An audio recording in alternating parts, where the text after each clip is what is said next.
ये क्या रुचि, दूध गैस पर रख तुम यहाँ मोबाइल पर गप्पे मार रही हो, सारा दूध जल गया। कनक ने कहा तो रुचि का मुंह फूट गया।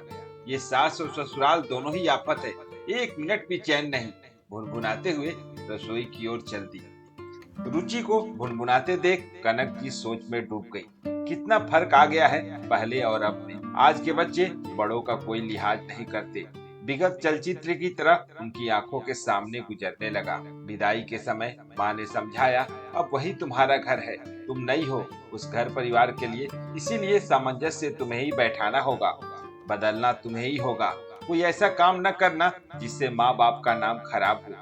आंखों में अनगिनत सपने ले ससुराल की देहरी पहुंची। एक नए माहौल में घबराई कनक सासू माँ में माँ की छवि ढूंढ रही थी। वो स्नेहमयी थी पर अपने बच्चों के लिए, कनक के लिए नहीं। वो पराई जो थी, एक सिंदूर की रेखा ने उसे कई किरदारों में बांट दिया। पर माँ की बात याद कर, अब वही तुम्हारा घर है, उस घर को ढूंढने की कोशिश में उम्र बीत गई।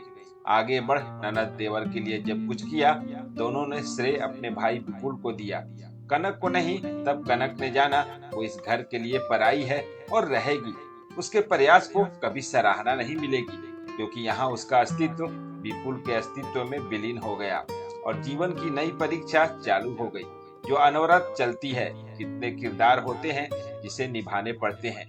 बचपन की सहेली हमेशा समझाती थी, तू अपनी पढ़ाई पूरी कर ले, अपना भी देख, पढ़ाई पूरी करके ही आगे की सोच। कनक को उस समय पढ़ाई नहीं, गृहस्थी का कखा पढ़ना ज्यादा जरूरी लगा। अनाड़ी हाथों से जब गृहस्थी की गाड़ी संभालने की कोशिश की, कई परीक्षाएं देनी पड़ी। तब जाना अपने आंसू खुद पोंछना दूसरे को नाराजगी का हक है, उसे तो सिर्फ मनाने का हक है। अच्छी बहू का तमगा हासिल करने में और कितनी परीक्षा, पूरी उम्र खर्च हो गई। पूरे सपनों को दिल में दफना कर फोटो पर हंसी रखनी पड़ी। आंखों के आंसू कुछ गिर गया, कह चुपके से खुद पोंछना सीखना पड़ा। पहली बार रसोई में बनी खीर की सबने तारीफ की, पर सासू माँ ने एक शब्द नहीं कहा। घर के काम काज में निपुण नहीं है बहू, कह किनारे हो गई। हाँ, अब वो कनक नहीं, बहू के नाम से जानी जाती है। कनक नाम तो मायके की देहरी में ही छूट गया। पहली परीक्षा तो नाम बदलने की ही थी, जिसे उसने आत्मसात कर लिया। सिर्फ नाम ही नहीं, रूठना मनाना, जीत फरमाइश व बचपना, सब कुछ मायके की देहरी पर छोड़ना पड़ा। ससुराल में धैर्य और परिश्रम की पोटली संभालनी पड़ी। जिसकी सुबह 8 बजे होती थी, वो सूर्योदय से पहले उठना सीख गई। धीरे धीरे आदतों को बदलने की परीक्षा भी उसने पास कर ली। एक लड़की की मायके की आदतें ससुराल में बेकार के चोचले में बदल गई। जीवन जीने की जद्दोजहद में कई तानों और कटाक्ष को हंसकर झेल जाती थी। यूं तो जुबान उसके पास भी थी, पर माँ की शिक्षा और संस्कार ने जुबान पर ताला लगा दिया। कभी तिल मिलाकर बोली भी तो इतना हंगामा हुआ, उसने चुप्पी साध लेने में भलाई समझी। पति ने पहले दिन ही कह दिया था, जो माँ को पसंद हो वही करना है, मुझे तुम्हारी कोई शिकायत नहीं सुनना है। कनक ने सर हिला दिया।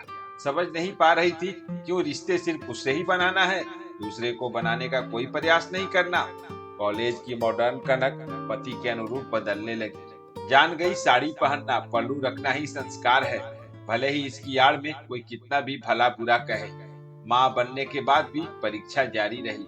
अभी की मम्मी को देखो, क्या धारा प्रवाह अंग्रेजी बोलती है, कितनी स्मार्ट है। एक आप हो माँ, दिन भर साड़ी पहन घूमती हो, जरा भी स्मार्ट नहीं हो। नकुल के मुंह से सुनते ही कनक सन्न रह गई। आंखों में आंसू भर आए। नकुल भूल गया, नकुल का बिस्तर गीला ना हो। पूरी रात जग जग कर चेक करती थी, कहीं बच्चा गीले में ना हो। एक माँ आराम की नींद कहाँ ले पाती। पति को सुबह काम पर जाना है, तो बच्चे की वजह से उसकी नींद खराब ना हो, सो वो दूसरे कमरे में आराम से नींद पूरी करते थे। बहू आने के बाद कनक को लगा अब उसकी परीक्षा के दिन गए। पर ये क्या, रुचि के बुखार होने पर रात भर रुचि के माथे पर ठंडे पानी की पट्टियां रखते। कब थकी कनक की आंख लग गई, पता नहीं चला। नकुल आया तो बोला, माँ अब कमरे में जाकर सो जाओ, मैं लगाता हूँ पट्टियां। अगले दिन सुबह बहू को चाय देने जा रही थी। मेरी माँ होती तो मुझे यूं बुखार में छोड़कर खुद सोती नहीं, वो सास है ना, इसीलिए सो गई। बहू बिना सच्चाई जाने फोन पर अपनी सहेली से कह रही थी। अच्छी सास बनने की कई परीक्षा दी, पहले अच्छी बहू की परीक्षा दी, अब अच्छी सास बनने की। पर अब और नहीं, कल को बेस्ट दादी नानी की परीक्षा देनी पड़ेगी। अब अपने हिसाब से जिएगी, दूसरों के हिसाब से नहीं। अगले सुबह मॉर्निंग वॉक कर आई कनक पेपर पढ़ रही थी। नकुल बोला, मम्मी चाय नहीं मिलेगी क्या आज? बेटे, रुचि को बोलो वो चाय बना ले। आज से मैं उतना ही काम करूंगी जितना मैं कर पाऊंगी, और सारे काम सबको बांटना पड़ेगा। मुझे भी समय चाहिए अपने लिए, कह कनक पेपर पढ़ने लगी। सब एक दूसरे का चेहरा देख रहे थे। दोस्तों, घर परिवार में अच्छे बने रहने के लिए हम क्षमता से ज्यादा दूसरे को देने लगते हैं। दूसरा उसे ग्रांटेड लेने लगता है क्योंकि उसे बिना मांगे मिलता है। वो उसकी कीमत नहीं समझ पाता। हमेशा आप अच्छे नहीं रहोगे, कितनी भी कोशिश कर लो, तो क्यों ना मन को दबाने के बजाय खुलकर जी लो। आप क्या कहते हैं? कमेंट में जरूर बताइएगा।